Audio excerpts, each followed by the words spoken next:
katika mafundisho yetu ya asubuhi ya leo. Bwana Yesu asifiwe. Haleluya. Naamini ya kwamba Bwana amewapa uzima na akawapa nafasi ya kuweza kuingia katika nyumba yake. Bwana Yesu asifiwe. Imekuwa wiki ya mambo mengi, lakini Bwana amekuwa mwema zaidi. Bwana asifiwe. Tumekuwa na shughuli nyingi, lakini pamoja na hizo shughuli pia Bwana amekuwa upande wetu. Bwana Yesu asifiwe. Napenda tukaweze kusoma fungu letu la kufungulia siku ya leo, kisha tukaweze kuingia katika mafundisho. Tuko katika sehemu ya 3 katika kuangalia mapenzi ya Mungu. Bwana Yesu asifiwe. Ni vizuri, ni muhimu kujua mapenzi ya Mungu, kwa sababu kuna mapenzi mengi ambayo yako katika hii dunia, na jinsi tulivyoyaangalia, tukaangalia mapenzi ya aina mbili, ambayo ni mapenzi ya Mungu, ya mtu binafsi au mapenzi ya mwanadamu. Pia tukaangalia mapenzi ya shetani. Kama unataka kujua neno hilo mapenzi sawa sawa na lifanye kazi katika maishani mwako, ni lazima ujue ya kwamba kuna yale mapenzi ya kibinafsi yako. Yaweza ukawa unaendelea kufanya mapenzi yako katika kumtumikia Mungu badala ya kufanya mapenzi ya Mungu. Sema amen. Pia yawezekana kwamba katika jinsi vile unasema namtumikia Mungu, ikawa unamtumikia Ibilisi, kwa sababu naye ana mapenzi yake, na yeye naye hatakuwa moja kwa moja kwamba kama Ibilisi akuonyeshe ishara zile za kiibilisi, akuonyeshe tayari kwamba kazi yako ni kuua, kazi yake ni kuharibu, hata kuonyesha. Atavaa umalaika wa nuru ili akuonyeshe ya kwamba yeye naye ni Mungu, anafanya kazi pamoja na Mungu. Lakini ukiangalia kidogo sawa sawa na ukipima na macho ya kiroho, utagundua ya kwamba hapa ninafanya mapenzi ya Ibilisi. Bwana Yesu asifiwe. Ndio maana wakati mwingine kuna watu wa kuokoka wa aina tofauti tofauti. Kuna wachungaji wa aina tofauti tofauti, kwa sababu mwingine anaitumia Biblia hiyo akisimamisha mbele ya watu hivi, lakini anautumikia ufalme wa Ibilisi. Ndio wale ambao wakati mwingine unaona ya kwamba anasema mimi ninang'oa majini, mimi ninafanya maombezi, mimi anatumia Biblia, lakini anakamilisha utawala na ufalme wa Ibilisi. Bwana Yesu asifiwe. Ndio maana ni muhimu kuyajua haya mapenzi ya Mungu yanakaa namna gani. Yasiwe kwa binadamu, yasiwe kwa Ibilisi, yakawe mapenzi ya Mungu ya moja kwa moja. Ukielewa mapenzi ya Mungu na mpango wa Mungu, utaishi maisha ambayo ni ya kumpendeza Bwana. Bwana Yesu asifiwe. Haleluya. So karibuni katika hilo fundisho, bado linaendelea. Wiki iliyopita tuliangalia mapenzi ya mtu au mapenzi yetu kama wanadamu, na pia tukaangalia mapenzi ya Ibilisi. Leo ilikuwa tutaingia rasmi kuangalia mapenzi ya Mungu. Bwana Yesu asifiwe. Lakini tuko na mtangulizi, tuko na mfano, tuko na mtu ambaye alitupea mfano. Sema amen. Tusome Yohana, tuanzie pale, tuifungue hii sehemu ya kwanza ya mafundisho ya asubuhi ya leo. Na leo tutaenda haraka kwa sababu tuko na masomo baada ya ibada. Tusome Yohana mlango ule wa 6. Tusome kuanzia ule mstari wa 39.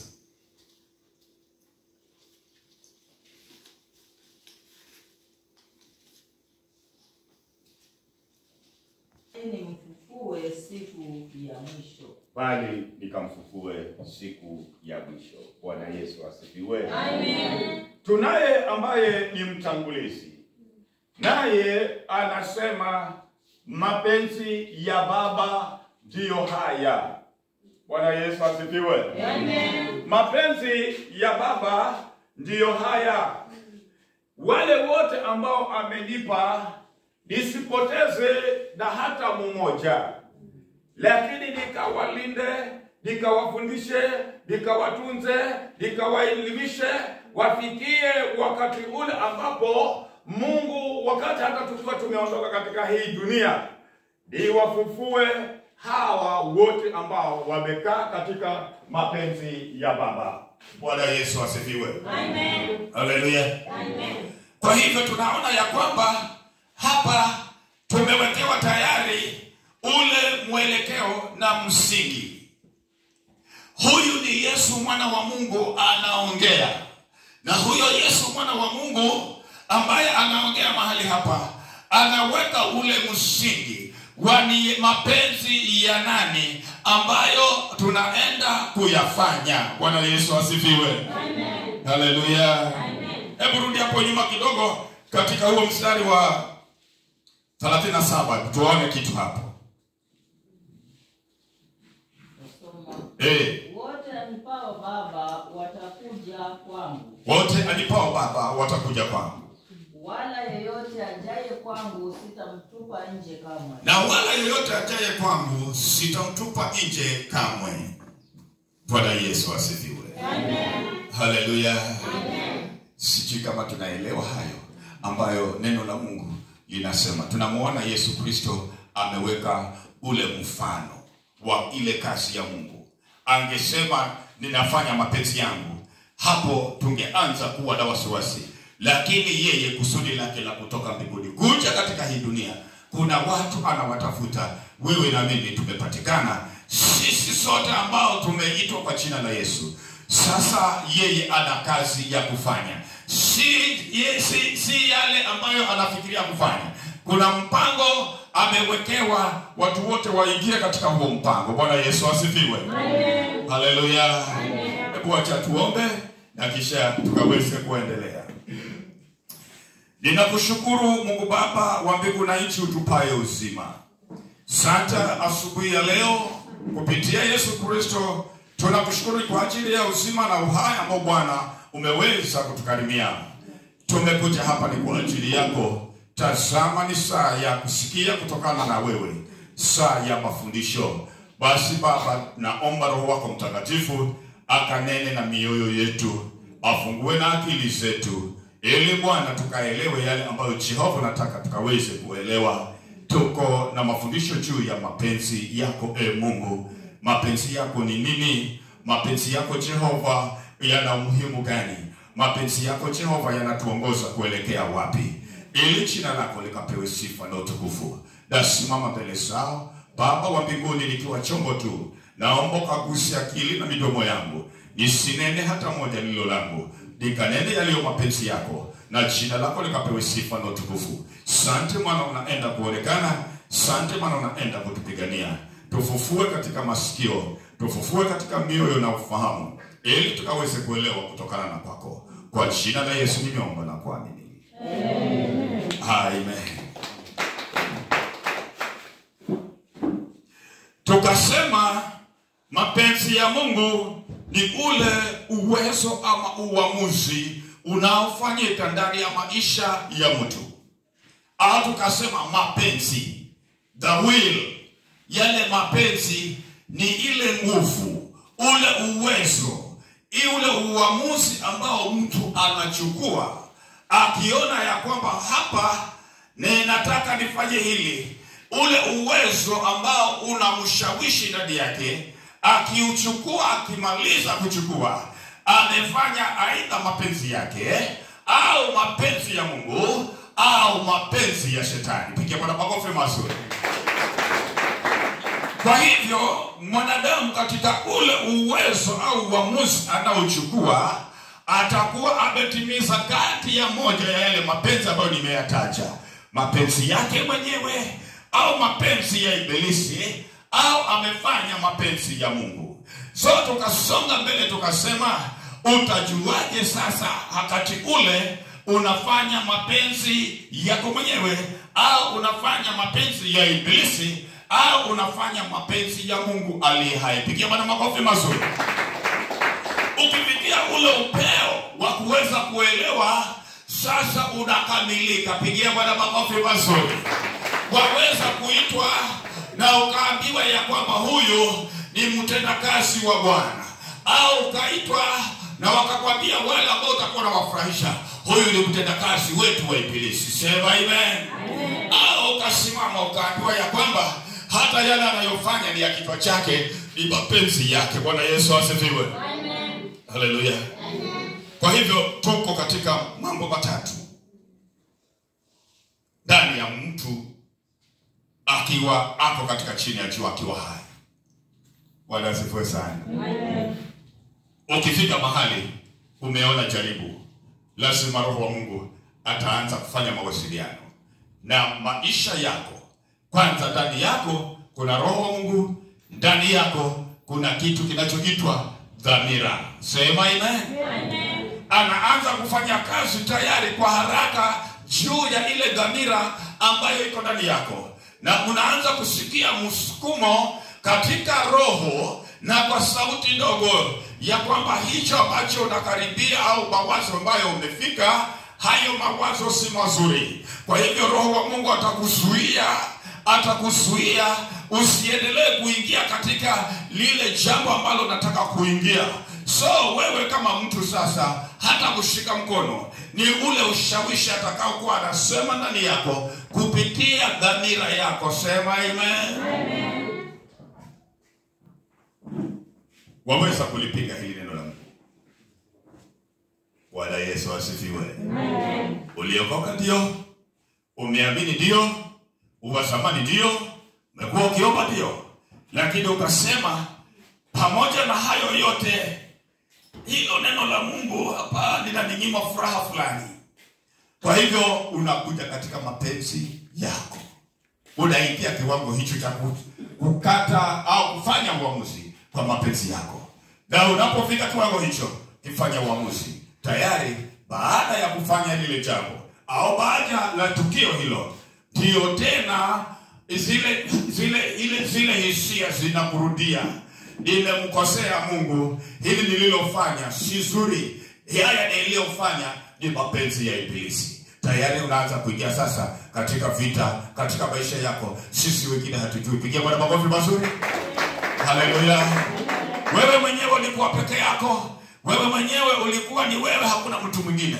Lakini imekuwaje tena hata wengine wanapata kuona ya kwamba wewe umerudi nyuma, au wewe umeingia katika jambo lililokuteremsha katika imani. Kumbe ni ule uamuzi, umeshindwa kufanya mapenzi ya Mungu, ukafanya aidha yako ama ukafanya ya ibilisi. Ya Mungu ukasema hapana. Bwana Yesu asifiwe. Amen. So tukaangalia mapenzi ya mtu 23.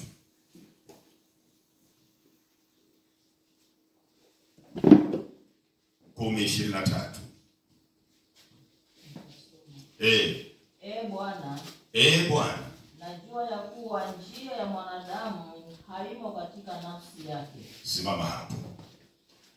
Ni Daudi huyo anaomba. Nataka tuelewe hapo, tuweke msingi. Naongea na maisha ya mtu binafsi. Nataka huyo mtu akiwa hapa mbele ya halaiki ya kanisa hili, na hata mbele ya safari zake, akiwa mbali, akiwa mahali popote yuko peke yake, akiwa mahali popote ambapo atakuwa yuko mbali na wale ambao wanamjua, akaweze kuwa na haya maneno katika maisha ni mwake. Bwana Yesu asifiwe. Amen. Haleluya. Amen. Ndio huyu anasema katika ule mguso wa maisha yake. Hapa Daudi anaongea, Yeremia pale anaongea maneno haya ya ajabu. Bwana Yesu asifiwe. Amen. Bwana, najua maisha ya nani? Njia ya mwanadamu. Sema amen. Amen. Najua njia ya mwanadamu haiko katika nafsi yake yeye mwenyewe. Pigia Bwana makofi basi. Naona sijaeleweka hapo alipo Masihi. Naomba Roho Mtakatifu atusaidie tuelewe hilo neno, kwa sababu huyu ni nabii wa Mungu na namuona nabii wa Mungu akiongea maneno ambayo yanafunuliwa na Mungu. Ndio hapa nakubali, najua njia ya mwanadamu haiko katika yeye mwenyewe. Bwana Yesu asifiwe. Amen. Haleluya. Amen. Kwa hivyo kama ni mpango wa Mungu na kama ni mapenzi ya Mungu, njia ya mwanadamu iko guided, imewekwa katika mpango wa Mungu ili Mungu aone furaha. Anatazamia watu watembee kama yalivyo mapenzi yake. Sema amen yangu. Amen. Tuendelee pale. Kuelekeza hatua zake si katika uwezo wa mwanadamu. Kuelekeza hatua zake si katika uwezo wa mwanadamu. Bwana Yesu asifiwe. Amen. Haleluya. Amen.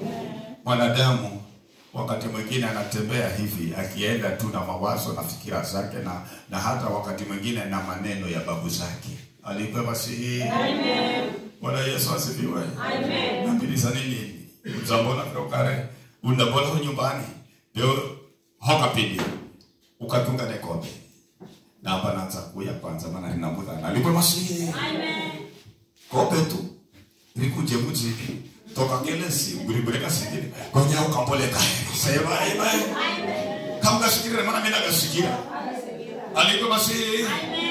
Angine makala mazanza safari yao bayatungane mwana mwiche anaanza pia mwana uya mjini manamba anaona hapa safari ya baba.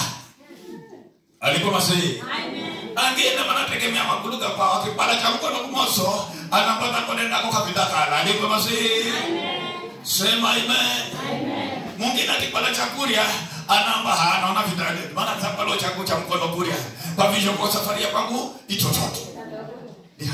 Alipewa Masihi. Amen. Sema amen. Amen. Visho wale ndisho ambazo vinaika atu kaisa here kulongozwa kukala labda visho ndisho ni kuna tegezeka mapenzi kamulungu kaisa maisha yako, lakini sasa Bwana Yesu asifiwe. Amen. Sema amen. Amen. Tutembea katika mapenzi yetu, tutembea katika maneno tuliyosikia, tutembea katika wosia wa babu zetu, maana tulisikia wakisema hivyo, na ndio maana tunakaa katika hiyo hali ya uoga. Mila na desturi. Bwana Yesu asifiwe. Amen. Yemkarewehu kanenele gaga. Alipewa Masihi. Amen. Hata jana tulikuwa tukisikia pale wenyewe wakishindana pale tulipokuwa tunasika huyo mtu tumemweka pale ndani. Kuna mambo nyinyi hata nilikuwa nataka kuongea lakini roho akanizuia. Pigia Bwana makofi mazuri. Nasikizo zosini sizonguo hata sanduku linazala maite takana kwenda anaanza tunu sasa kizo zosini zonguo sizo kana kama ngaikwe kwanza maana becho kigilia makinamba visho. Alipewa Masihi. Sola kila kitu kizozogwa kukana kanda mchuje mfukoni kwa sababu kaviviria kubaki mumo. Bwana Yesu asifiwe. Amen. Peku tola kala nikaristi hata rosa ndungura maiti na uriori siti ile bandipara utunayo kugandulwa kujaribu bara agiria mama nami nokala kasikwa na alama yoyosi. Bwana Yesu asifiwe. Amen. Nikaangalia tena moyoni mwangu nikasema sisi tunathibuja na mambo manja. Lipo Yesu. Amen. Hebu mweke tukifa. Mweke tukifa maana anaanza kana kale namna hii. Maana shida na gilia. Bwana Yesu asifiwe. Amen. Lakini Biblia imesemaje? Sema amen. Amen. Vigaragato ndiko nyororo sa atwa kwehu. Vivi na ubiri atwa kwehu ili makamani mpango wa Mungu. Na mpango wa Mungu kiba tototo. Kila mwenga ndahenda afya, kila mwenga ndakala na usima, kila mwenga ndao nakana kungangana kwa sababu mapenzi ya Bwana ukiyachua na haya mapenzi ya Bwana yakisimama ndani yako, utaomba jambo kwa udogo au kwa rahisi na uone Mungu akikutendea. Pigia Bwana makofi mazuri. Alipo Yesu. Ndio pale Paulo akawaambia mtasita kwa 200 mpaka lini? Akiwaambia wale watu. Tena ndio hapo yule Elia pia akawaambia katika yale madhabahu mtasita kwa 200 mpaka lini? Ikiwa Mungu wenu ndiye anafanya, hebu iteni, chukua nafasi mwanze kuita Mungu wenu kwanza. Pigia Bwana makofi mazuri. Kisha na mimi baadaye nitapanga ibada nami niite Mungu wangu. Tuone katika yule Mungu wenu na huyu Mungu wangu anayefanya ndivyo. Pigia Bwana makofi mazuri. Haleluya. Bwana Yesu asifiwe. Kwa hivyo tunaona ya kwamba Elia alikuwa katika mpango wa Mungu. Alimuelewa Mungu wake. Alifanya mapenzi ya Mungu wake. Hivyo akawa imara, akawa na hakika. Hakuwa na mashaka juu ya Mungu wake. Pigia Bwana makofi mazuri. Lakini wale wengine walikuwa na mashaka juu ya Mungu wao, kwa sababu tunaambiwa katika maandiko ya kwamba ilibidi waite kwa nguvu, maana Mungu wao labda alikuwa amesafiri. Walibidi wachikate na vijembe kwa sababu Mungu wao labda alitafuta damu. Sema amen. Toka asubuhi mpaka jioni. Lakini Mungu wa Elia alipopanga hivi, unafikiri Elia aling'ang'ana? Maombi ya Elia yalikuwa haya: na ijulikane kwa hawa watu ya kwamba wewe Mungu ni moto ulao, ya kwamba wewe Mungu unaweza. Basi kaachilie moto, na moto ukashuka, na kazi ya Mungu ikaanza kufanyika. Yale maji yaliyomwagwa pale, kila kitu kikarambwa, na moto ukashuka ikiteketeza ile sadaka ya au dhabihu aliyokuwa ameiweka Elia. Bwana Yesu asifiwe. Amen. Kwa sababu aliweka katika kuelewa anamfanyia nani na anatimiza mapenzi ya nani. Sema amen. Amen. Bwana Yesu asifiwe. Amen. Kwa hivyo njia za mapenzi yetu, yani mapenzi ya kibinadamu, sisi zinafika mahali zinakwama. Zinahitaji Mungu akasiokoze. Bwana Yesu asifiwe. Amen. Haleluya. Amen. Tukaangalia mapenzi ya shetani. Mapenzi yetu hayatoshi. Uamuzi wetu hautoshi. Mapenzi yako hayawezi kuponyesha au kuleta uponyaji. Alikuwa masihi. Amen. Watamani, hata yule mama alitamani. Wale tuliomtembelea kule hospitalini, wakati ule alipokuwa pale amezidiwa, alitamani. Na najua watu, nina ushuhuda wa watu wengi, mmoja akiwa wapale katika ile boma wakati huo 1992. Bwana Yesu asifiwe. Amen. Kaize familia ya Padolo Wanyonyo. Na huyo alikuwa mshirika wetu hapa. Lakini alipoenda kule mjini, akaanza mtindo wa maisha mengine mapya. Ndio walikuwa kwanza katika kupatikana na ule ugonjwa. Nilikuwa nikipitia katika nyumba yake ya kupanga. Bwana Yesu asifiwe. Amen. Haleluya. Amen. Nilipokuwa nikimpitia katika nyumba yake ya kupanga, wakati sasa yeye ni mgonjwa, akawa ananiambia, mchungaji, huo ni mwaka wa 92. Alikuwa masihi. Amen. Akawa ananiambia, mchungaji, mimi hapa nilipo hata Bwana anitoe. Hapa nilipo hata Mungu aniondoe katika kitanda hiki. Nitakuwa naitangaza injili tu, sina jambo lingine. Alikuwa masihi. Amen. Na ujue tayari ameshayapata makali ya mapenzi yake. Na makali ya mapenzi yake aliyoyasababisha katika uamuzi wake alikuwa ameshafanya, na ugonjwa umempata. Na mtia moyo, tunamwambia tutaomba na wewe, Bwana akakuponye. Lakini yeye ana mapenzi yake. Akiwa amependa kukuponya sawa. Kama hajapenda kukuponya ufe, ukifa utakuwa mfano. Tutasema kwamba kuna mtu fulani alifanya hivi kwa mapenzi yake. Bwana Yesu asifiwe. Amen. Akaendelea. Na ugonjwa ukapata nguvu. Akawa kutoka kupitishwa hapa. Wakati ule mpaka akaweze sasa kupoteza maisha, alipita hapa na wheelbarrow. Tulienda pale. tukamwangalia ako ndani ya wheelbarrow. Hata pale ndani ya wheelbarrow namo ni mdogo. Sema amen. So mapenzi yetu yanafika mahali, mapenzi yetu yanasababisha sisi hatuwezi kuendelea vizuri. Tunafika mahali mapenzi yetu yanakwama, yana kiwango. Yale mapenzi yako utakayofikiria kwamba unaona yanakusaidia, unaona yanaleta furaha, unaona yanaleta amani, piga picha tena mara ya pili, kwa sababu yanafika mahali hayo mapenzi yako yanaweza kukuingiza katika mashaka. Na kama yatakuingiza katika furaha ni ya muda, na katika hiyo furaha ya muda ikibadilika sasa imekuwa ni shida. Bwana Yesu asifiwe. Amen. Haleluya. Amen. Sema amen. Amen. Pigia Bwana makofi mazuri. Haleluya. Bwana Yesu asifiwe. Amen. So tunaona ya kwamba Mungu anatazamia vitu ndani ya mwanadamu, na katika vile vitu anavyovitazamia katika maisha ya mwanadamu, anatazamia mapenzi yetu na mapenzi yale ya shetani tuyaweke pale kando, tukaone mapenzi yaliyo yake. Bwana Yesu asifiwe. Amen.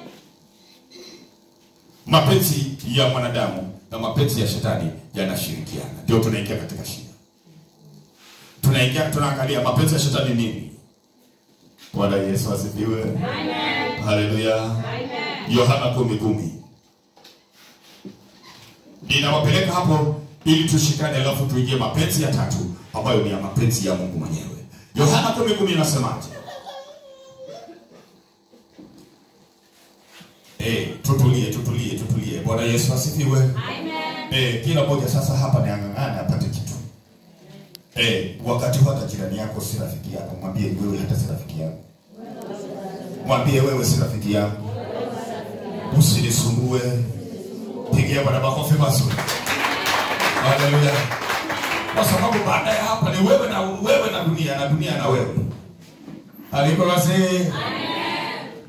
Jana pale kabla sijaingia katika kuhubiri pale katika basishi, nilikuwa tu nimepewa maneno mawili. Nikaambiwa mwanadamu anazaliwa na mwanadamu anazaliwa afe. Sasa Mungu akaniambia, nikasikia. Nikamwambia wale watu mwanadamu anazaliwa afe. Nikawa na shida sana. Nilikuwa nimepewa huo ujumbe. Lakini wakatunyima muda. Bwana Yesu asifiwe. Lakini nilikuwa nataka niwaambie mwanadamu amezaliwa ile afe. Mnafanya afe. Kamfimanya lipo basi. Amen. Jojo na jogokana umoyo washango ufe. Bwana Yesu asifiwe. Amen. Fikara alafu lazima ni unaona washango kaleha habilele ndo na hendako lakini washango ufe. Na kala unamanya unatarisa ufe. Ukisoma kanisa Ayubu 7:7 mstari wa kwanza. Ayubu mlango wa 7 mstari wa kwanza. Maisha yako ni kama ya mtu aliyeajiriwa. Kwa hivyo huyaishi yako. Na hayo maisha yako kama ya mtu aliyeajiriwa, basi ujue ya kwamba unatamani kufika mwisho wa mwezi. Mwajiriwa sana anatamani kufika mwisho wa mwezi. Anataka date alipwe basi. Amen. Mtu aliyeajiriwa anataka date ama katala date. Alipwe basi. Amen. Leo itafika tarehe fungayo baki 10 na ngahi 25 alipwe basi. Amen. Ikifika 15 tani kwanza kule na huko na harakati basi pigia Bwana makofi mazuri. Nikatoka kwa na harakati basi kidogo. Bwana Yesu asifiwe. Yeye anahesabu. Na ikiwa inakaribia mwisho wa mwezi, tayari ameanza kupanga. Utataka tule nini? Maana alamanya si hokona. Bwana Yesu asifiwe. Hata kupata hatu hao basi anamuunga hata pilau na hazwa. Maana ni mwisho wa mwezi. Bwana Yesu asifiwe. Amen. Hata mipanire ya mwisho wa mwezi ndio tofauti na ile ya kaika ya wiki. Sema amen. Amen. Haleluya. Kwa sababu maisha ya mtu ni here aliajiriwa. Wavisho umanye kukalakala waajiriwa na taladeti. Amen. Umezaliwa ufe. Sema amen. Ninyi mna bahati kwa sababu mnayasikia, wale hawasikii chochote ndio maana hakudulukisha. Lakini nyinyi ambao mnakuja hapa mna bahati kwa sababu unajua sasa niko na date. Sema amen. Lakini Bwana akaniambia hilo ni kubwa sana kwa. Pigia Bwana makofi mazuri. Haleluya. nikapunguzwa makali, nikapelekwa mahali pengine, nikasema basi hayo ndio tutapayuka mahali pale kwa kipindi zile dakika chache ambazo ziko pale, nikapayuka. Bwana Yesu asifiwe. Lakini nilipayuka nikijua ya kwamba pia Mungu anaongea na maisha ya watu. Sema amen. Amen. Mapenzi ya shetani ni nini? Tukaingia sasa kuangalia mapenzi ya shetani. Na mapenzi ya shetani yameandikwa katika ule mpango. Hata ukiangalia pale kile kitu ambacho nilikuwa nimeandika hapo chini ya hilo neno nilikuwa nitatoa pale, nilikuwa nimeandika hivi, nilikuwa nimeandika utawala wa mbinguni haujasaza kitu. Sema amen. Amen. Alipo Yesu. Amen. Kana kitu kilichobaki, kila kitu cha kalatwalwa, kila kitu kikikwa, kila kitu kihaho. Kuzika kupo, kuzaliwa kupo, harusi zipo, hata magonjwa yapo na uponyaji upo. Kila kitu hakikuachwa nje. Serikali ya mbinguni haijaacha kitu hata kidogo. Sema amen.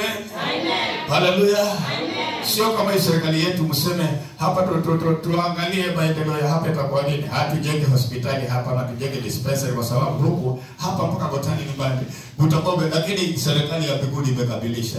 Tukitaka uponyaji ni hapa hapa, tukwambie Baba wa mbinguni uponyaji unakuja. Tukitaka kubarikiwa ni hapa hapa, tukisema Baba tubariki ni hapa hapa. Pigia Bwana makofi mazuri. Hakisha kwa sababu hapo maana hana kila kitu, hakujabakishwa kitu katika ule utawala wa mbinguni. Sema amen. Amen. Naongea maneno kweli. Haleluya. Amen. Natengeneza roho ya mtu ikawe imara katika maisha yake hapa duniani. Amen. Sema amen. Amen. Haleluya. Ndio pale tunaangalia mapenzi yale ya shetani. Mapenzi ya shetani tukasema yeye mambo yake ni kidogo sana, yamewekwa wazi. 10:10 nasemaje? Tutasoma Yohana 10 mstari wa 10. Mwivi haji ila aibe na kuchinja na kuharibu. Tukasema mwivi haji ile awafanye nini? Mambo matatu. Aibe, kuchinja, achinje na kuharibu. Alikwe Masihi. Amen. Sema amen. Amen. Vikara kuimba kare hao hake. Kwanza si mtu muzo, maana anefa mwivi. Mwivi kana chakwe. Mwivi uwoni ufuge yaza halaka kusi. Alikwe Masihi. Yuri ime ulaye yaza angoleka kusi ama angoleka kusaiti. Kwa hivyo kazi ya mwizi iko wazi, imeweka kabisa sifa zote ya kwamba yeye ni mwizi. Mwizi hajaumba kitu. Mwizi anachukua vitu ambavyo viliumbwa tayari vikawekwa na viko kamili. Sasa avichukue, aviondoe mahali pale vilipo, akaweze kuvitumia kama anavyotaka. Pigia Bwana makofi mazuri. Tukasema ya pili kwamba yeye mwizi haji ila achinje, aibe. Akiiba sasa ameweka kando, alafu anachinja. Na kisha akimaliza kuchinja awe ameharibu. Pigia Bwana makofi mazuri. Alipewa sisi. Amen. Ukiwa umeingia mahali ambapo si pazuri, niliwaambia habari ya hawa devil worshippers. Bwana Yesu asifiwe. Amen. Haleluya. Amen. Devil worshippers au Illuminati au Freemasons. Bwana Yesu asifiwe. Amen. Atakuletea kitabu chenye cover nzuri kama hivi ya kudataneta. Akwambie utakapoingia hapa utakuwa na utajiri, utakapoingia hapa utafanikiwa, utakuwa na magari, utakuwa na kila kitu hapa. Lakini haujaingia hapo ndani kwa sababu umeona hii cover sheet na ukasema ya kwamba inavutia na inapendeza. Alielewa ninyoshe mkono. Sema amen. Amen. Haleluya. Amen. Si maneno yote ambayo yanatoka katika kinywa cha mtu anayejiita ya kwamba ni mtu wa Mungu ni ya uzima. Sema amen.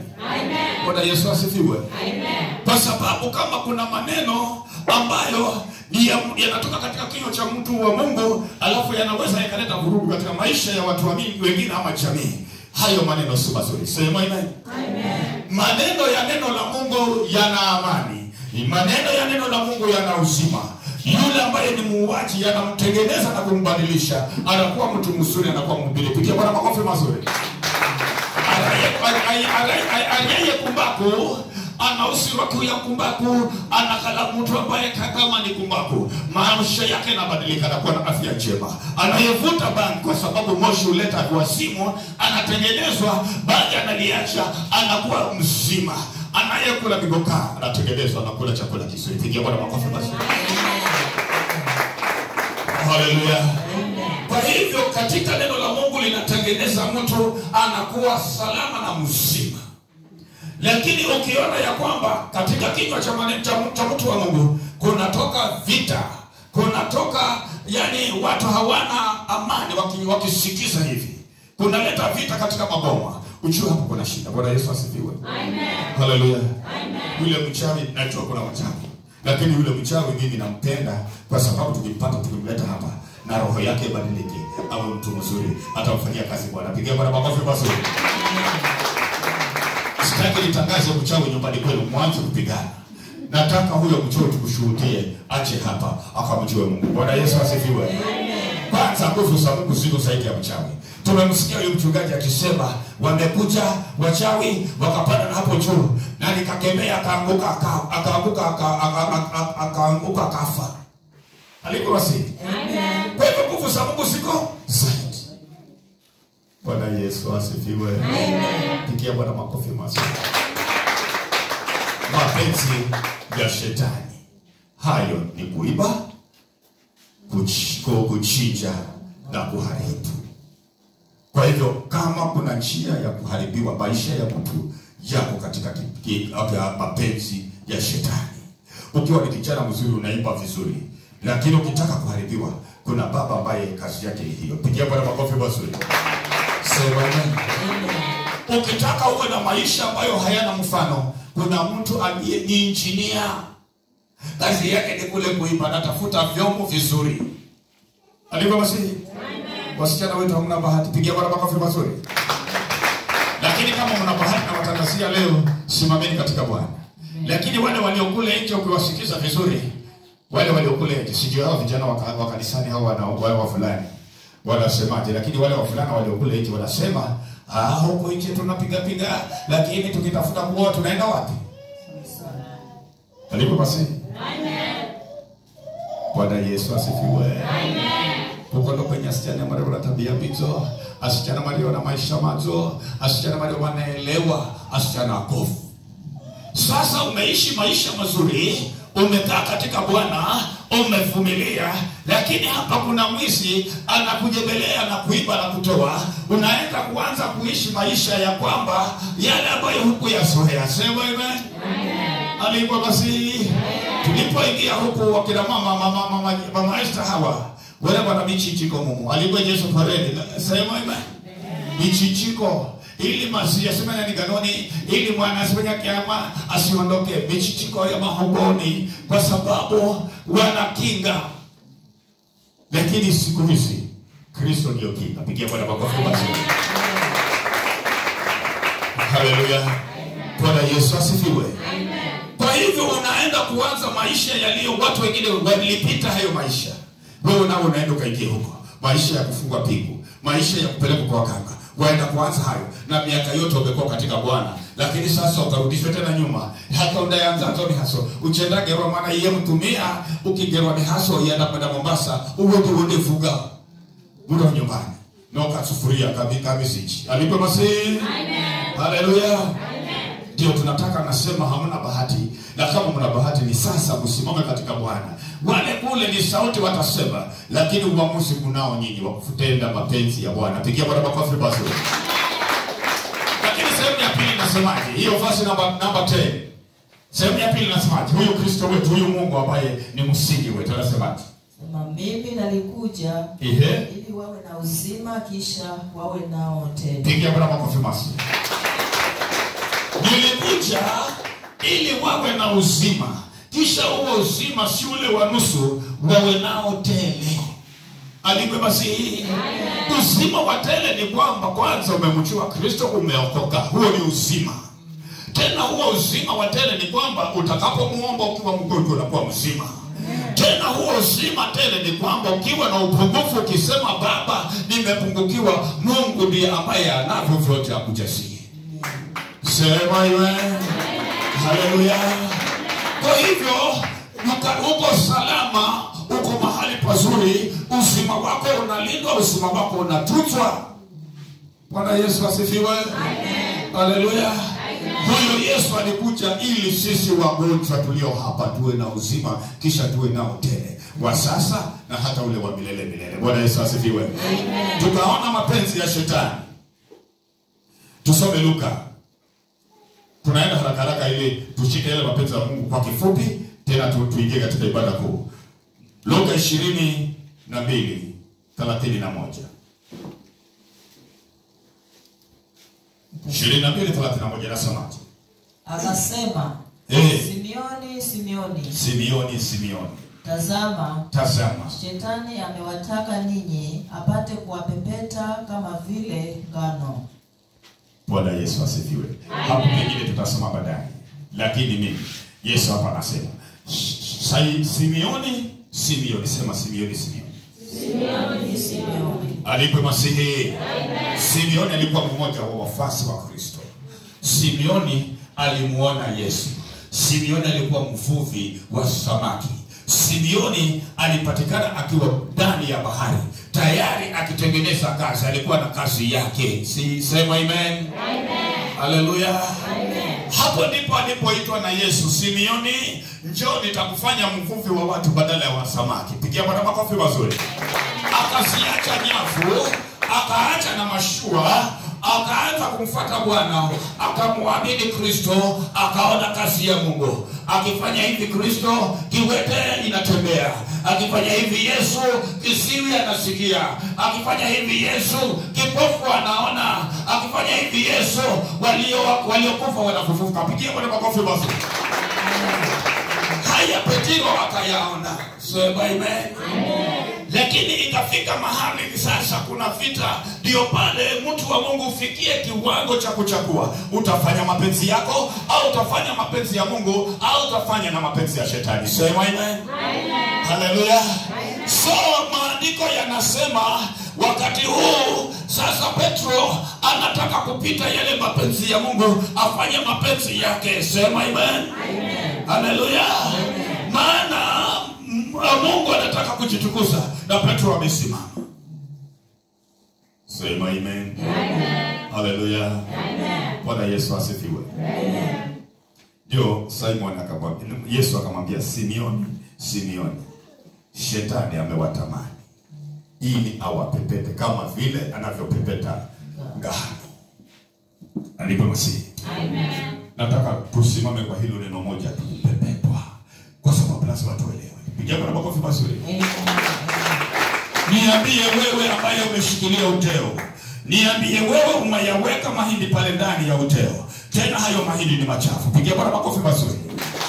So niambie wewe kama kuna upepo unapita, wakati yule anayepepeta ako pale na kile kinachofanyika. So anapopepeta namna hii, yale mahindi mazuri yataanguka pale.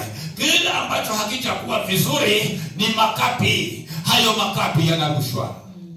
Kisha nikuheta, ninasifimaya toto, lakini nikuheta ngoja kaenda anamwaga roho chafu bro. Alikuwa basi. Pigia Bwana makofi mazuri. Namanya simushika kwa kuheta. Alikuwa basi. Najua mnavijua hivyo. Tabatsarika kale toto de batsele tagaudio kirudi kendele kuhodwa. Gambo zoe makanda gosini mnafimanya. Vigara Jesu anamwambia yule mdamai Simon, Simeoni, Simeoni, kazi ya Ibilisi amewatamani. Ndio ile nilikuwa nafika hapo. Pepo amewatamani. Hawaoni kule sahihi, lakini anawatamani. Alikuwa Yesu. Amen. Ansiyo kila siku ni good morning anamlamsa pepo. Good morning Ibilisi. Sema amen. Lakini nyinyi hamkutani naye kwa sababu mko katika Kristo, mnasema good morning Jesus. Pigia Bwana makofi mazuri.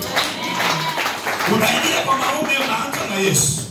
Yesu anaanza kuchukua nafasi ya maisha yako. Anaanza kutawala njia zako. Anaanza kutawala na kazi zako. Anaanza kuitawala ile siku. Hivyo mbele yako wewe, yale ambayo ya Ibilisi yangegombana nawe, huyaoni kwa sababu umeanza na Yesu. Lakini wale, sema amen. Bwana Yesu asifiwe.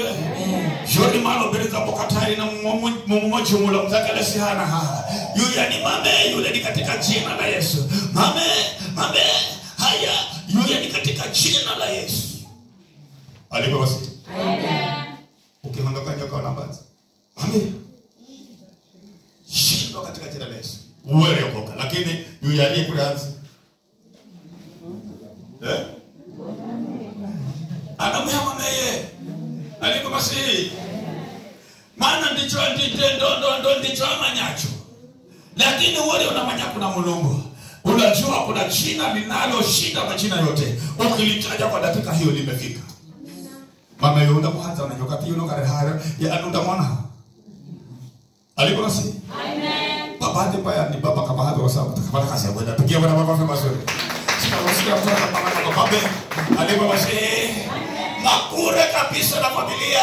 Wababa songeni karibu na familia. Pigia bwana baba mazuri. Hakuna baba Mungu anajisoma ndio wewe hata kutoka alipo Yesu. Lakini mama anataka kwa sababu ni wakaribu, lakini naye mama akiwa nyumbani na hapa shida imetokea atakuwepo kweli? Afadhali tumrudie Mungu. Pigia bwana makofi basi. Sema amen. Tukataki yule ambaye atatushika mkono. Tunapoenda kulala yeye halali. Tunapotembea yeye ametembea tayari kwa hiyo njia. Tunapoenda kuona ajali tayari yeye amejua ya kwamba ni wangapi watakaopotea, lakini wewe mtu wa Mungu mpaka mafuta wa Bwana hutapotea. Pigia bwana makofi basi. Sema amen. Hapa tunaona sasa Yesu anamwambia Simon amewatamani maana hawaoni. Kwa hivyo watu wa Mungu naitangaza hii siku ya leo ya kwamba huyo ibilisi hamuonani naye, lakini amewatamani awapepete kama vile mtu anavyopepeta. Sasa shida ni ukiingia kwa box, wale hawa vijana space, ukiingia kwa box yake aliko basi. Amen. Haleluya. Amen. Ukiingia katika box yake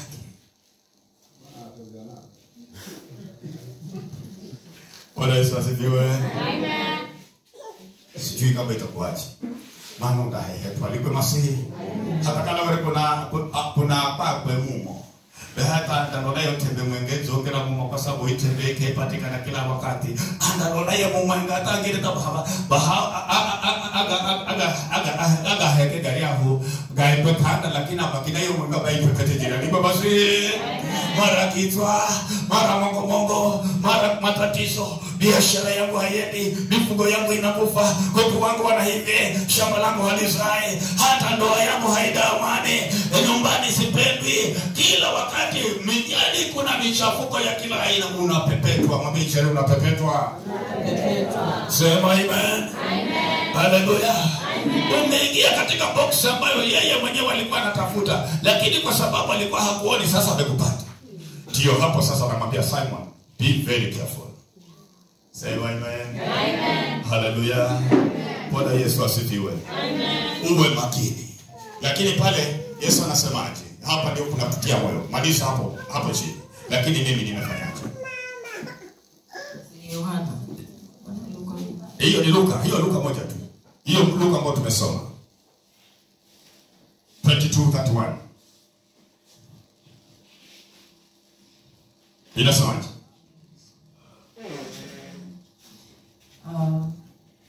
Tazama shetani amewataka ninyi apate kuwapepeta kama vile ngano. Hapo mbele sasa ndio nataka.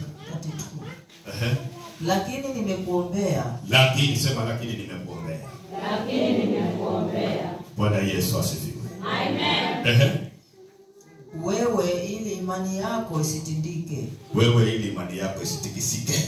Nawe utakapookoka waimarishe ndugu zako. Pigia Bwana makofi basi. Amen. Haleluya. Amen. Tauna limonka ambacho kama kile kwenye madai. Maana majaribu kwa mwalimu Yesu. Amen. Na kama namwambia ni washirika kwa sababu hata kama kila mtu mchungaji chokitwa anamwambia Bwana pigia Bwana makofi basi. Lakini pale Yesu anamwambia Petro, lakini mimi nimewaombea ili imani yenu isitindike. Sema amen. Ikazidi kuimarika. Lakini kama hiyo imani imeimarika, msikae nyinyi peke yenu, wakumbukeni na ndugu zenu ambao wanapitia katika hali fulani.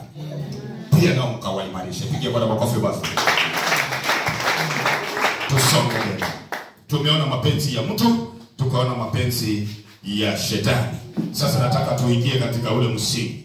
Takalane na mala ukamanye mahenzo gapako uwe garisho ganapaka kulongo za kibinafsi, mahenzo gapako garisho ganakuuma, mahenzo gapako garisho ganaenda kasi. Ukamanye gako.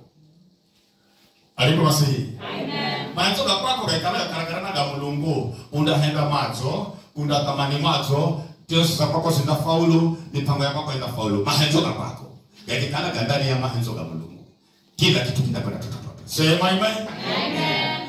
Lakini mahenzo ya shetani kufika kure, maana katika kaisa maisha yako ni vichache tu, uzagira kaisa hali komu ambayo tuilangirire. Sema amen. Amen. Kubwa wangu ndugu yangu alituacha, lakini kuna wakati mmoja alishikwa na ugonjwa alafu akapona. Sasa ule wakati ameshikwa na ugonjwa alafu akapona, nilimtembelea. Yeye anayefanya soka sukamsika Mungu. Bwana Yesu asifiwe. Amen. Turani kifua kiko kinafanya ya tubi. Aliko masi. Amen. Ilio kwenda mulola. Akipata kukolola kana break. Kana kolola yeye tamusho befara ni hao. Akolola takwama. Befara ana simanya uloko ngono kala wapona hili bigarisa. Alipo basi. Amen. Afrika mwisho akolola agonya, lakini bado kana nafasi.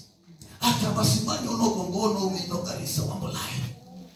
Bwana Yesu asifiwe. Amen. Haleluya. Amen. Lakini Bwana akamtoa kama msiba akaokoka. Pigia Bwana makofi basi.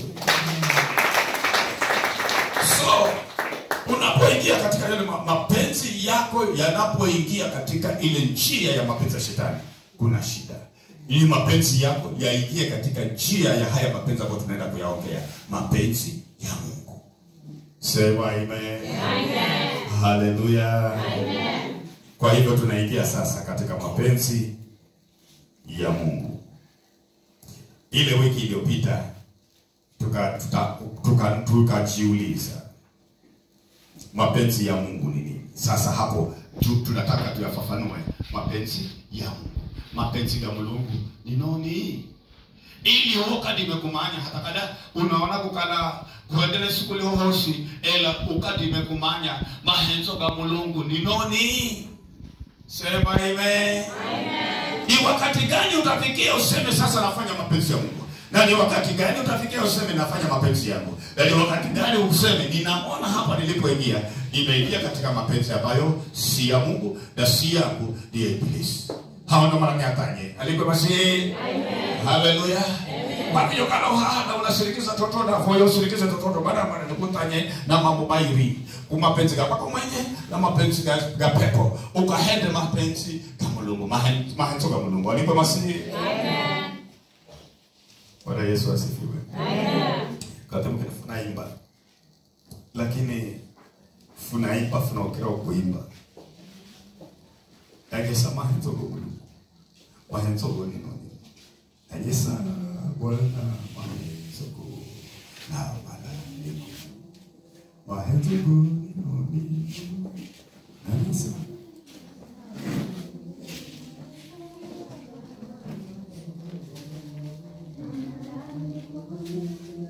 Vikara kana ndimoka wimba umira tototo.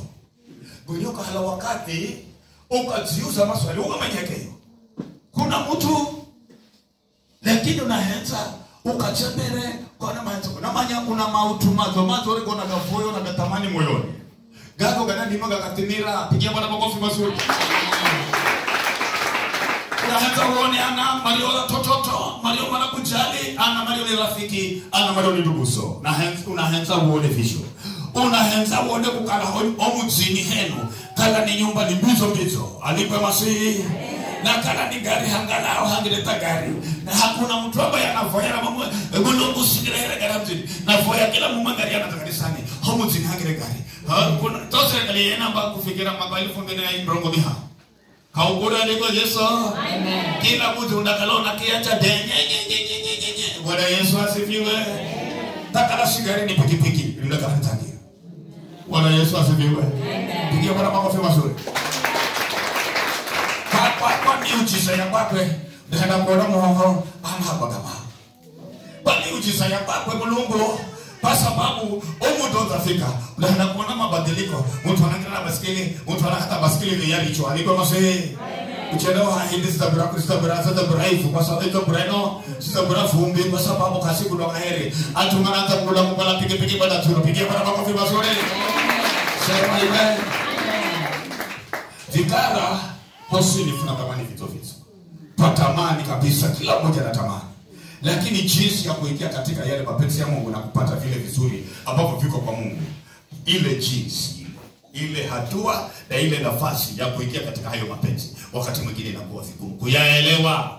Ndio vipi leo hiyo kazi hiyo Mulungu anahupa nafasi ya kusikira ili ukali kufikira mahenzo kama Mulungu. Bwana Yesu asifiwe. Amen. Sema amen. Amen. So, kwa mawazo yako tumeangalia mapenzi ya mwanadamu ambayo yanamhusu yeye mwenyewe. Tukaangalia mapenzi ya shetani ambayo yanamhusu shetani na anavyofanya kazi. Sasa kwa mawazo yako unafikiri mapenzi ya Mungu ni nini? Fuatilia hali yako. Jaribu tu. Karibu basi. Amen. Unaona mahenzo kwa Mungu ni nini?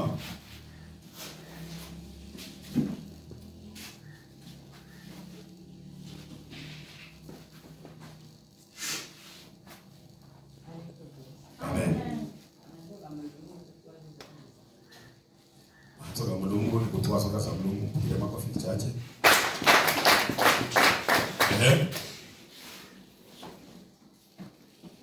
Mapenzi ya Mungu ni nini? Unapowaza vizuri.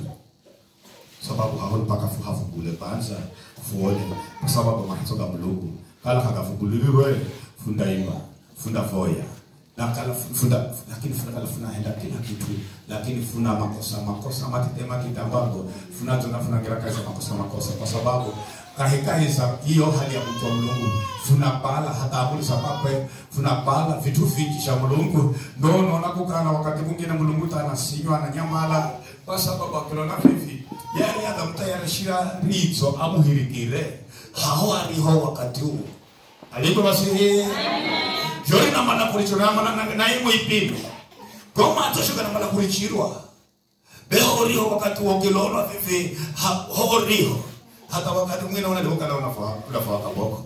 Bwana Yesu asifiwe. Amen. Basta kafuo ukore unapiga kaboko kuja ni zoloni na mala kurichirwa yakaenda vivi ninatira pigia Bwana makofi mazuri. Aliko basi. Amen. Sema amen. Bikitira vivi tusema kufoya Mulungu riri la karendimirire senda kaheri aro kanisani maana na foya na kafikana aliko basi. Mungu wewe walolwa lakini wewe kuho na wakati leo unaonekana hore unaonekana hatu makosa. Sema amen. Amen. Hallelujah. So mapenzi ya Mungu ni nini? Bwana Yesu asifiwe. Amen. Sema buleme. Buleme. Sema buleme. Alipe Masihi. Amen. Kama henso ka Mulungu kwa hiyo lugha iliyodikirwa kaisa lugha ya kwanza gasiko badilika galiko tofauti na mahenso gangine galiko ni ga Mulunguni na gaiko gakikamilika na gachora kumbola mwanzo mpaka mwisho. Alipe Masihi. Amen. Na gavisho na kakabadilika ganaifa buleme. Buleme maana yake ni mapenzi matakatifu ya Mungu. Sema mapenzi matakatifu. Mapenzi matakatifu. Sema mapenzi matakatifu. Mapenzi matakatifu ya Mungu. Ya Mungu. Ya kiungu. Ya kiungu. Bwana Yesu asifiwe. Amen. Kwa hivyo ukisema mapenzi ya Mungu unaingiza hapo ndani utakatifu. So kuna ule uungu wenyewe unafanya kazi. Pigia Bwana makofi mazuri. Bwana Yesu asifiwe. Amen. Haleluya. Amen. Gaga kagangwa hii. Sema amen. Amen. Hata kala kushomere mahenzo ga Mulungu kala ganadirika ndani yako kagandangwa hii. lakala ni mahenzo gasiko ga mulungu roro sunda tengeza takala washo marinangwa icheri, lakini hapana, hata soda bila saatu pia na usinda kahana. Pigia watu makofi wazuri. So tunaenda kuangalia juu ya hayo mapenzi matakatifu ya kiungu ya Mungu. Sema mapenzi matakatifu ya kiungu ya Mungu. Bwana Yesu asifiwe. Sasa hatuwezi kuanza hapa duniani. Na hata katika ile sala ya Bwana lazima ina mahali inatuelekeza. Ile sala kubwa ya Bwana inasema mapenzi yako yaje hapa duniani kama yalivyo kule mbinguni. Sasa duniani tunataka yaonekane, lakini yakoje kule mbinguni? Pigia Bwana makofi mazuri. Sema amen. Haleluya. Sijui kama naongea na mtu. Kwa hivyo kama tunataka tufanikiwe, kama tunataka tutembee katika uzuri wa Mungu, na kama tunataka tuwe wana wa Mungu, lazima tukaanzie pale juu, yanakaa namna gani? Sema amen. Amen. Haleluya. Amen. Bwana Yesu asifiwe. Amen. Mapenzi haya ya Mungu, mwanadamu hana fungu wala sehemu. Unasikia sio? Aliko mahali? Amen. Bwana Yesu asifiwe. Amen. Mapenzi haya ya Mungu, mwanadamu hana fungu wala sehemu. Aliko Yesu. Amen. Haleluya. Amen. Haoni hapo. Bwana Yesu asifiwe. Amen. Huna fungu wala sehemu. Sijui kama kuna mtu anaweza kunisaidia hapo. Katika haya mapenzi ya Mungu, wewe huna fungu wala sehemu. Mapenzi ya Mungu ni ya Mungu mwenyewe, akitimiza ametimiza yeye mwenyewe, vile anavyotaka yeye, hivyo ndivyo vitakavyokuwa. Wewe hauna wakati wowote wa kuwabadilisha mapenzi ya Mungu. Pigia Bwana makofi mazuri. Hayamo katika mikono ya mwanadamu, wala katika uweza wa mwanadamu, la wala hauna sehemu katika hayo mapenzi ya Mungu, wala fungu katika hayo mapenzi ya Mungu. Yametoka kule tayari, yameandaliwa, na ni kwa ajili yako, yanaenda kutimia kama alivyoyapanga. Sasa ni tutafute pale ambapo tutakaa katika mpango wa mapenzi ya Mungu. Bwana Yesu asifiwe. Amen. Haleluya. Amen. Ndio ile Warumi 12 mstari ule wa kwanza na wa pili. Bwana Yesu asifiwe. Amen. Sema amen. Amen. Hebu niangalie vizuri. Warumi 12 mstari ule wa kwanza na wa pili. Unasema kama kuna ibada yenye maana. Aliyefika pale anisomee. Kama kuna ibada yenye maana, na kama kuna kitu ambacho ni kizuri, sasa tunaingia pale. Inasemaje?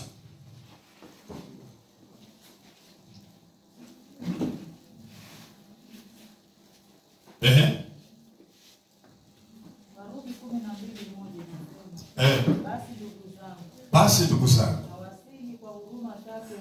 na wasihi kwa huruma zake Mungu,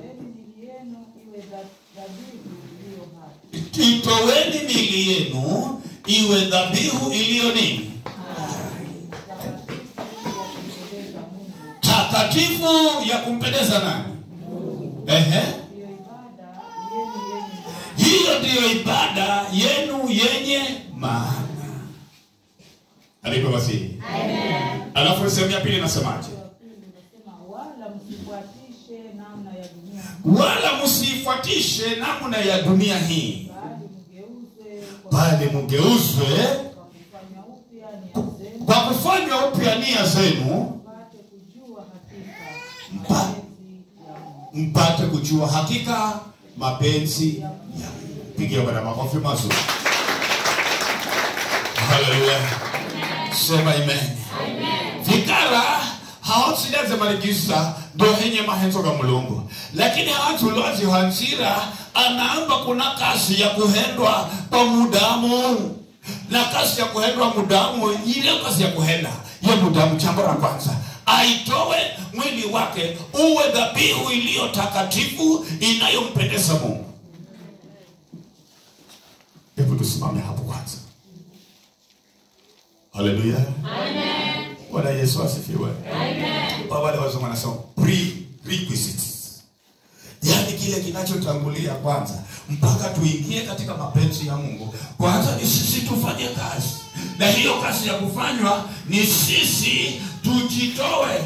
Na sisi kujitoa, tunajitoa kama ibada kwa Mungu yule ambaye ni mtakatifu. Sema amen. Amen. Haleluya. Amen. Alafu na yeye naye tunaingia katika mapenzi yake. Bwana Yesu asifiwe. Amen. Sema amen. Amen. Haleluya. Amen. Kwa hivyo tunaona ya kwamba katika hayo mapenzi ya Mungu sisi hatuna sehemu wala fungu. Tuko hapa nje, tunabisha hodi, tunamwambia Bwana, kwa jina la Yesu Kristo tunaomba ukatutengeneze tuwe vyombo unavyotaka, kama vile unavyotaka wewe, sio kama vile tunavyotaka sisi. Bwana Yesu asifiwe. Amen. Nifanye nini? Ule wimbo unasemaje?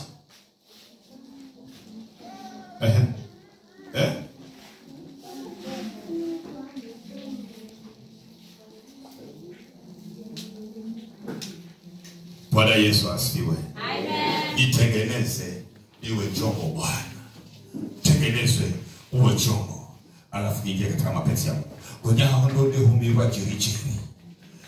Haijalishi elimu, haijalishi uwezo wa kifedha, haijalishi hata nguvu ya mali, haijalishi nguvu ya utawala, inajali ule nguvu ya uunganisho na Mungu wa mbinguni. Bwana Yesu asifiwe. Amen. Pigia Bwana makofi mazuri. Sema amen. Haleluya. Kwa hivyo tunaona ya kwamba tukiwa tunaingia katika mapenzi ya Mungu, yeye Mungu mwenyewe kuna mtiririko wa mapenzi yake unaenda kufanyika ndani ya maisha ya mtakatifu wake. Pigia Bwana makofi mazuri. Kile ambacho unataka, unatamani kiwa katika mapenzi yake kitakuwa na amani. Sema amen. Haleluya. Ndio tunaona ya kwamba tunafika mahali kule kufunguliwa yale macho yetu, tuone haya ndio mapenzi ya Mungu. Ndio tunafundishwa leo hapa, ndio tunaingia kanisani kutafuta kujua mapenzi ya Mungu. Tunatengenezwa, tunaingia katika mpango wa Mungu. Mkubwa vile vile, umewekewa fungu lako vile vile. Kama ni nyama ya paja umewekewa vile vile. Kama utakuwa injinia, hiyo imewekwa pale pale. Na kama utakuwa rubani wa ndege, imewekwa pale pale. Na kama utakuwa mkulima, imewekwa pale pale. Pigia Bwana makofi mazuri.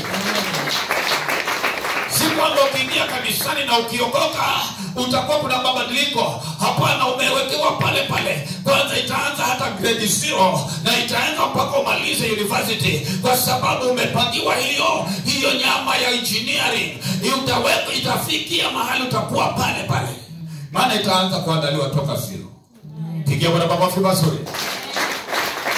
Haleluya. Bwana Yesu asifiwe. Na ikiwa imeandaliwa toka 0, utakuwa vile Mungu anataka, sio vile wewe unataka. Utapitia changamoto, lakini utafikia pale, utasimama, utapewa hilo jina engineer. Pigia Bwana makofi mazuri. Kama ni dereva, hilo jina litakupata kwa sababu lilianza mwanzo pale. Sema amen. Amen. Haleluya. Amen. Na ikiwa umeenda nje ya mapenzi ya Mungu, utaishika kazi hii, usimamishwe, ukashike pale, usimamishwe, ushike pale, usimamishwe, ushike pale, usimamishwe. Lakini kama bado unatafuta mapenzi ya Mungu, ukiingia katika mpango wa mapenzi ya Mungu, hata kama ni dakika moja ya mwisho, utaingia pale, utatulia. Sema amen. Amen. Bwana Yesu asifiwe. Amen. Kwa hivyo mapenzi ya Mungu lazima tujifundishe kuingia katika mpango wa mapenzi ya Mungu. Na hautaingia wewe mwenyewe, lazima yafunuliwe toka mwanzo. Hote fika manya kala bado kuja kwa balance ya Mungu, ukahikai za mapenzi ya Mungu. Bwana Yesu asifiwe. Amen. Utatoka hapa kiwa umeokoka. Kwa nini unaharibikia mjini? Ingia Bwana makofi mazuri. Alikuwa Yesu. Umetoka hapa mzima. Kwa nini ukawe mgonjwa mjini? Umetoka hapa umekuzwa kiimani. Kwa nini ukaharibika kule mpaka upotelee? Sema amen. Kuna mahali fulani Uliacha ule mpango wa Mungu ambao ulikuwa ni mzuri kwa ajili ya maisha yako. Pigia Bwana makofi basi. Tushuke. Haleluya. Bwana Yesu asifiwe. Amen.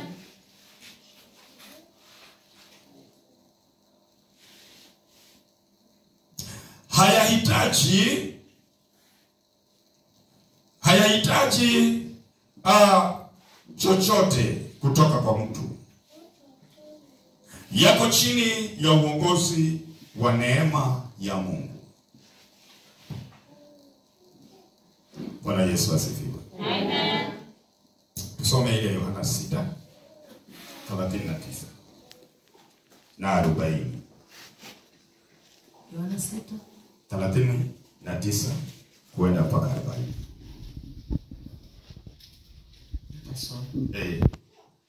Na mapenzi yake aliyenipeleka ni haya. Na mapenzi yake aliyenipeleka ni haya. Tusimame hapo kwa sababu tayari hapo kuna nguvu. Bwana Yesu asifiwe. Amen. Maneno haya anayoyazungumza Yesu anatuonyesha kwamba yeye hakuja mwenyewe, yeye hayuko mwenyewe, yeye kuna mtu aliyemtuma. Na kama uliokoka, umeokoka kwa sababu Yohana mlango ule wa 15:16 unasema sio nyinyi mlionichagua mimi, bali ni mimi niliyowachagua ninyi. Pigia Bwana makofi mazuri. Sema amen. Haleluya. Yale maneno machache ya Yesu anayofungua katika mlango huu mstari ule, anasema kwa mapenzi ya yeye aliyenipeleka ndiyo haya. Pigia Bwana makofi mazuri. Ukirudi 15, Yohana 15 mstari wa 16 unasema sio ninyi mlionichagua mimi, bali ni mimi niliyowachagua ninyi. Sema amen.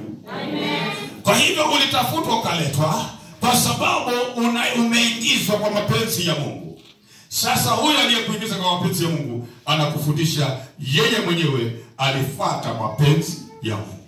So ya kwamba katika wote alionipa nisimpoteze hata mmoja. Katika wote alionipa nisipoteze hata mmoja. Bali nimfufue siku ya mwisho. Bali nimfufue siku ya mwisho. Kala reho tusimare kutaroza na bekala mana manyaga hako. Gire mateleha. Pigia Bwana makofi mazuri. Alikuwa masifu. Ela ni sisi ambao fuhaha kisha funasikia. Bwana Yesu asifiwe. Amen. Ni nani ambaye ana shida ya kusikia hapa?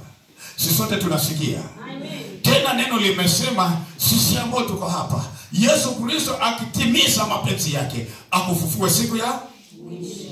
Bwana Yesu asifiwe. Amen. Una wasiwasi ho? Alikuwa masihi. Amen. Shoni na luma hata nzoe atakalukira ukuta na nimona manyakukala hata nikiukaa kisha siku ya mwisho ndafufuka. Vinakuliza sho alikuwa masihi. Amen. Bwana Yesu asifiwe. Amen. Bala hata niona wengine wanalia mpaka kukata tamaa. Kuhuzunika kupita kiasi. Lakini kwa nini neno la Mungu linasimama hapo? Kuna ahadi pale mbele inasema huyo ambaye anaminipa Baba nisipoteze hata mtu mmoja. Bwana Yesu asifiwe. Amen. Haleluya. Amen. Hayo ndio mapenzi ya mbinguni. Hata mmoja asifanye nini? Hiyo mbingu kama inawaza, na hiyo mbingu kama inakamati, na hiyo mbingu kama wanaketi na kuongea, ile bidii inayofanywa pale, ule utawala wa mbinguni ni mtu hata mmoja asipotee. Sijui ni kwa nini watu wanarudi nyuma, lakini mapenzi ya Mungu ni si mtu yoyote asipotee, asiangalie, lakini akaweze kufufuliwa na Kristo mwisho. Pigia Bwana makofi basi. Soka mbele. 40. Kwa kuwa mapenzi yake baba yangu ni haya. Kwa kuwa mapenzi yake baba yangu ni haya, ya kwamba kila mtazamaye mwana na kumwamini yeye awe na uzima wa milele. Kila mtazamaye mwana na kumwamini yeye awe na nini? Uzima wa milele. Bwana Yesu asifiwe. Amen. Haleluya. Amen. Sina bila mafuha aliko Yesu. Sina bila kuzala kidole cha maji kila siku hata ninaenda. Usinipe hiyo shida. Sema amen. Amen. Usiniletee kidole ati niombe ili ukamwage kule nyumbani. Sema amen. Amen. Usiniletee mambo ya chumvi, usiniletee mambo ya mafuta. Najua mafuta ilitajwa lakini kwa kiwango fulani. Pigia Bwana makofi mazuri. Lakini hapa nataka anawarudisha, anasema kila amtazamaye yeye mwana anao uzima na kumwamini. Bwana Yesu asifiwe. Amtazamaye mwana na kumwamini, hayo ndio mapenzi ya Mungu. Alipo Masihi. Sema amen.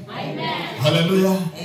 Ikiwa unataka jibu la maisha yako, mtazame mwana na kumwamini. Ukiwa unataka baraka zako, mtazame mwana na kumwamini. Ukiwa unataka ushindi, mtazame mwana na kumwamini. Pigia Bwana makofi mazuri. Unataka uponyaji, sio mimi nitamwambia Yesu. Huyo mtazame mwana na kumwamini, uponyaji utaingia. Pigia Bwana makofi mazuri. Haleluya. Umemaliza hapo. Endelea. Nami nitamfufua siku ya mwisho. Anarudia tena, nami nitamfufua siku ya mwisho. Bwana Yesu asifiwe. Amen. Haleluya. Amen. Mapenzi ya Mungu anakuangalia sasa mpaka pale mwisho.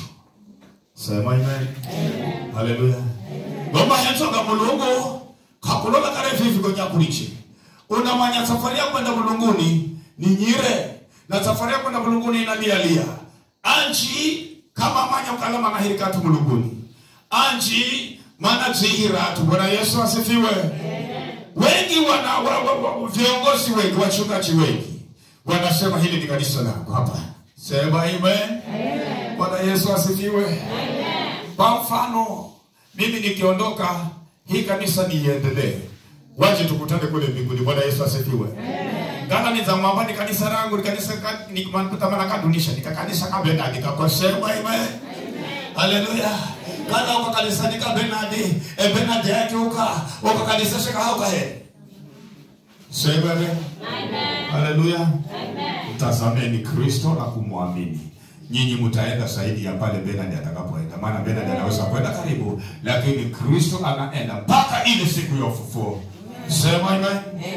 Mapenzi ya Mungu yako ndani yetu na yako ndani ya Kristo, na Kristo anayachukua kutoka kwa Baba, naye anaagiza kwamba yoyote atakayemwangalia Kristo na kumwamini, huyo anafanya mapenzi ya Mungu. Bwana Yesu asifiwe. Amen. Haleluya. Amen. Nataka tukazidi kusonga mbele. Mapenzi ya Mungu huleta uzima wa milele. Mapenzi ya Mungu huleta uhusiano kati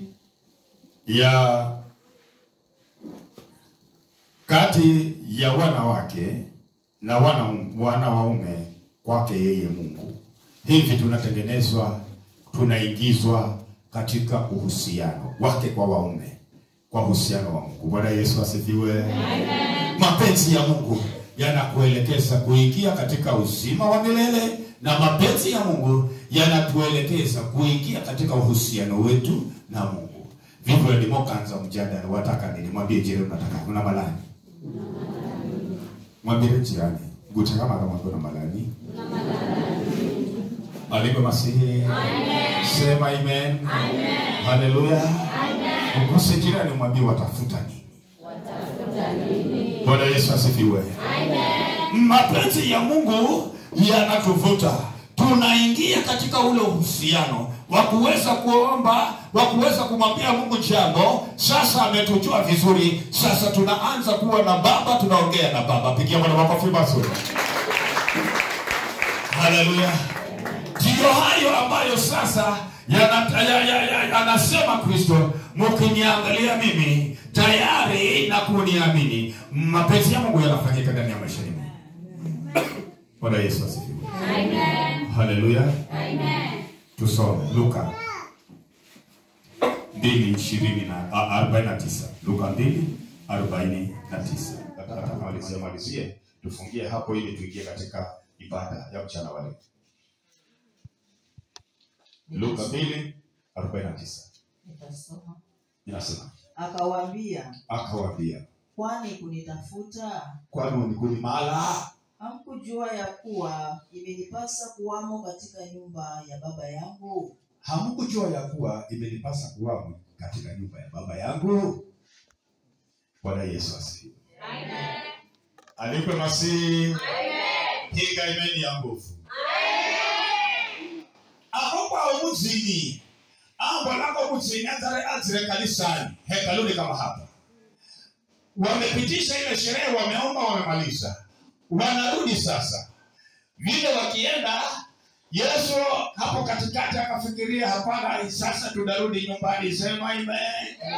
Tunaoyamba baba na mama kulia mutini kwao, walipe Masihi. Tunarudi kule kwa kazungu wa msinga Mungu. Sema amen. Akaona huko kwa kazungu wa msinga Mungu, sio kwa Mungu, pigia Bwana makofi mazuri. Akatafuta njia, akarudi nyumbani mwa baba yake, pigia Bwana makofi mazuri. Aturudi kuna bahata ndipo Masihi. Hali mutini henu ni hatu fulani, lakini mababi yenu ni Mungu kaisa nyumba mlo. Sema amen. Aliporudi katika ile nyumba ya Bwana, wale wakasema amepotea, huyo ametuacha, ameenda wapi? Akimalwa kare vijijini, maana neno linasema akatafutwa katika nyumba fulani, walifikiri hapa anaweza akapatikana. Sema amen. Wakamkosa huko, wakatafuta katika mji ulio karibu hapo town, wakamkosa hapo, wakarudi kule hekaluni, wakampata. Pigia Bwana makofi mazuri. Haleluya. Unamalwa hiwe, unapatikana hivyo. Sema amen. Bwana Yesu asifiwe. Ni kwa mganga, ni kwa jirani, ni kwa mtu mashuhuri, kwa wale ambao sasa wanasema naona huko ndio nitapata wokovu. Pigia Bwana makofi mazuri. Alibasi. Lakini Yesu alipotafutwa akapatikana katika nyumba ya baba yake. Alipoulizwa, mbona utafuendaje mwanangu? Akawaambia, kwani hamkujua ya kwamba mimi ye manaombe kwani kumanyire baba na mama kala minore kitani pasa kali nyumba baba yohi. Halo kiria kwa nipo Yesu. Bwana Yesu asifiwe. Ni akili ya kukala fikara kutakuguduliwa. Hali yao unaona ni baba yoni hakwenda kurudi kudiba kwenda kinyume cha maneno gatoa kwenda, kwa sababu unaomba kwa lazima niende heshima. Ela kala utapacha kuokoka ndagunulirwa bahenzo ga mulungu na gatwa kwenu na godani Yesu. Sema amen. Za mama mkapigane ko. Pigia Bwana makofi mazuri. Ni kufunuliwa tu. Na Mungu awafunulie ya kwamba kuna mahali mnapokea mapenzi ya Mungu. Mapokea neno la Mungu. Unafundishwa na moyo unatengenezwa kumrudia Mungu wa mbinguni. Bwana Yesu asifiwe. Amen. Sema amen. Hata mkienda kule mko pamoja nao, lakini nyinyi mnajua kuna mahali ambapo mnafundishwa neno la Bwana. Haleluya. Piga ibada ya nguvu. Mnakaa nao wana mijadala yao, lakini haingii masikioni mwenu wakati mwingine, kwa sababu mnajua ile mijadala ya mbinguni inapofunguliwa, ninyi mnapata kabisa, mnasikia kuna mawasiliano kati na ninyi na mbingu. Bwana Yesu asifiwe. Haleluya. Yani kuna mjadala wa kusamsiba. Ukikaa pale unasikia hauna amani. Sema amen. Mjadala wa kusema hapa tutaleta mganga. Basi uko pale katikati wanaongea maana ni kwenu. Lakini unajisikia unabujika. Hata wambeka mimi na mihanda zaka. Unajisikia unabujika mlio ndani ya moyo wako. Yuna Yesu wako na kubuja, kwa sababu huo mjadala wa mbinguni hauna shida. Ukifunguliwa wa mbinguni kila kitu, kama ni kuimba tusimame tuimbe, kama ni kuomba tunasimama mnaomba, lakini kama ni kwenda kwa mkanga pale kuna vita tayari. Si mnajua hapo kumebadilika. Alipo Masihi. Hata sio ninyi tena mnaoishi, ni yeye Mungu anayeishi ndani yenu. Pigie Bwana makofi mazuri. Na kufikia kiwango hicho cha kuelewa si rahisi. Kufikia hapo muelewe hata ni Yesu anaishi ndani yenu. Basi ndio vile asubuhi nyinyi mmeacha majumba na kila shughuli, mkatoka kule mkakuja kanisani. Wale wengine mbona wamebaki kule? Sema amen. Hamjatulia asubuhi kwa sababu kuna mjadala wa mbinguni. Pigia Bwana makofi mazuri. Tusome Yohana 4:34. 4:34. Kazi Yesu anayoifanya. Yesu akawaambia, chakula changu ndicho hichi. Chakula changu ndicho hiki. Niyatende mapenzi yake aliyenipeleka. Niyatende mapenzi yake aliyenipeleka. Hebu imafuime kidogo. Kichacha alipo Masihi. Haleluya. Yesu achamba owari wangu. Uona ndimani kakala napiga tozi nasikira kufahirwa. Bendo. Walioni walikosi. Haleluya. Bwana Yesu asifiwe. Amen. Yesu akasimama kidogo, akawaambia kitu cha kawaida, kama kuna chakula ambacho ninaweza nikala nikashiba ndicho hiki. Sema amen. Amen. Haleluya. Amen. Goma mengine simanya, nafikiri kuna wilo rabaya. Mengine sijui. Hayo mengine sijui. Lakini kama kuna chakula ambacho ninaweza nikasimama nikatulia nikasikiliza ndio hiki. Mwambie jirani. Mwangalie jirani. Unaletwa jirani muzi jirani. Walio hiyo.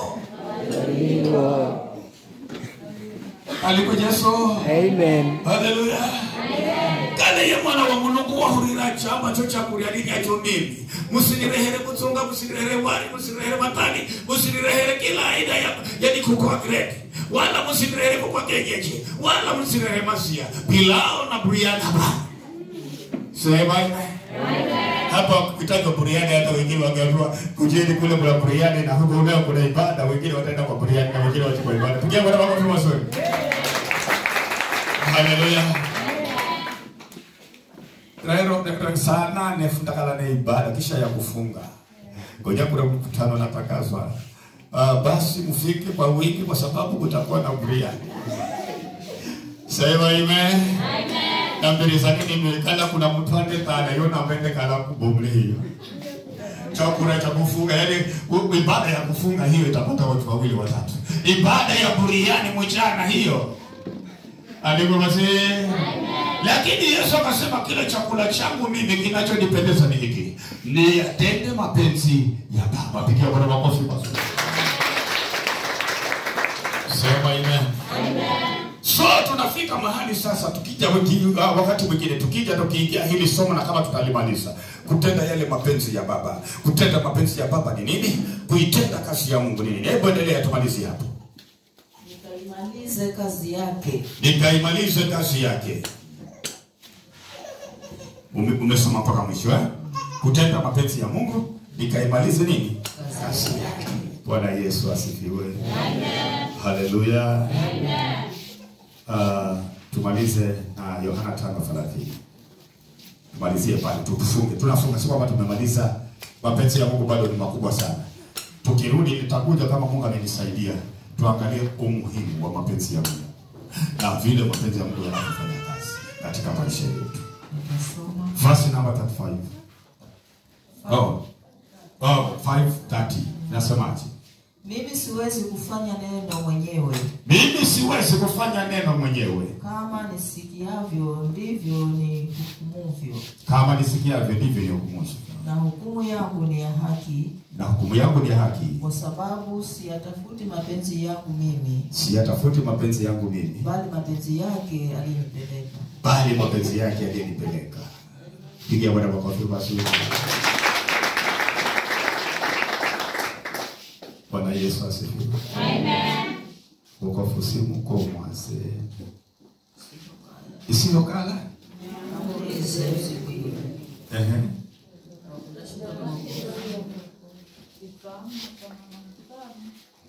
Ukitaka usiku. Pigia Bwana makofi mazuri. Maira kana neno la Mulungu. Mahendo kana nena maisha kapewe. Pigia Bwana makofi mazuri. Alikuwa basi kitama na mchana, kitama na usiku, utavisahau vingine. Alikuwa basi kwa sababu yatende yaliyo mapenzi yake. Hebu rudia hapo tufunge. Tuombe. Mimi siwezi kufanya neno mwenyewe. Mimi siwezi kufanya ni Kristo huyo. Alikuwa basi. Amen. Azuliwa.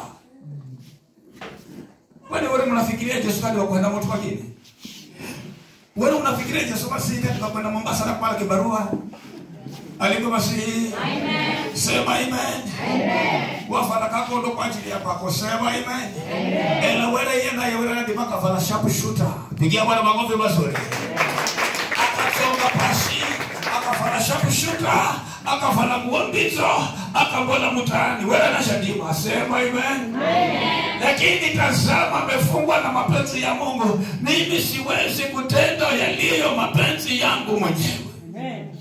Bwana Yesu asifiwe. Haleluya. Amen. Nasikira here nikira vitali alipe. Na poreni vijana kwa sababu anadima kana anafala kagua na bana kavala kakwenda kwenda kaone. Kaka kasuti na kakota leo. Pigia Bwana makofi basi. Alikuwa wasi kana pipa pasu siku kucha kagolozwe. Vikana kiza haha. Tasiku kanaanza falatu. Wewe kuna mtahi akaone tu kungala. Bwana Yesu asifiwe. Amen. Na rikonteri riro nikirifa na riro tu. Tani kikira vipi lazima ndakuja tupigie Bwana makofi basi. Wewe Yesu na yanadima akakala na hali hiyo kaisa maisha kama ni mwanadamu lakini wewe ni Mungu. Bwana Yesu asifiwe. So anafika mahali anasema mimi siwezi kutenda yaliyo yangu. Wazikanya sana. Hata namba rinoiwe uriende mukahe. Yale yalikuwa na uwezo na alikuwa na alichukue tu aseme baba liwe break. Pigia Bwana makofi mazuri. Zana wera naye. Kahana mtu kana mukahe. Ela wera na uwezo wa kukala hale goma bigarigo hawa kale mukahe. Na tuekuli na ilonza lengo. Lakini siwezi kutenda mapenzi yangu mwenyewe. Pigia Bwana makofi mazuri. Ni mpaka lini mtu ambaye siwezi kutenda mapenzi yangu mwenyewe? Sema amen. Amen. Hao ndo hakali alikwe masihi. Bwana Yesu asifiwe. Amen. Zashona kamare lakini wame siwezi kutenda mapenzi yangu mwenyewe. Sisa baba kalifu tukamfuka mtu kwa sababu kaza kwa hongera. Na hata yeye mwenyewe zikaze mfungo za mwana. Na yetakalola nyuma atwabeka. Na uzona takalona posa na tala zitanga. Tauna kurakira nyingine maana utakatsola nafu bila kupigia Bwana makofi mazuri. Haleluya. Bwana Yesu asifiwe.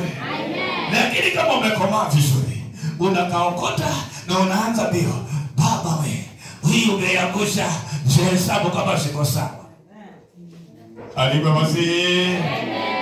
Lakini mnanitenga Yesu alipe.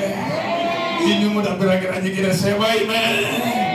Lunda kata maana una haja nazo na kwa nyumbani unakumanya shukuriko nawe hata huko furaha kidogo ndaima break upige kona kidogo uende kule maana unataka kutimiza mahitaji yako. Nataka ukamwambia wewe mzee sisi sasa kwa kupana nasi nyingine sio tanakala sikali. Bwana Yesu asifiwe. Amen.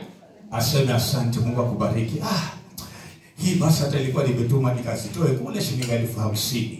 Sasa hapa naona ni 49. Kumbe ilikuwa moja imeanguka. Mungu akubariki sana. Sina cha kukupa vipi. Lakini sina kufoyera Mungu atakuhasa. Ukena vile shukuru ataniombea pigia Bwana makofi mazuri. Sema amen. Siwezi kufanya mapenzi yangu mimi mwenyewe. Alipo masihi.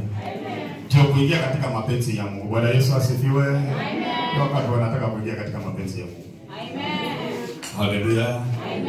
Hamtaka sikira kunchi lakini kala ga kufikira banyaga kala ga papo. Bwana Yesu asifiwe. Amen.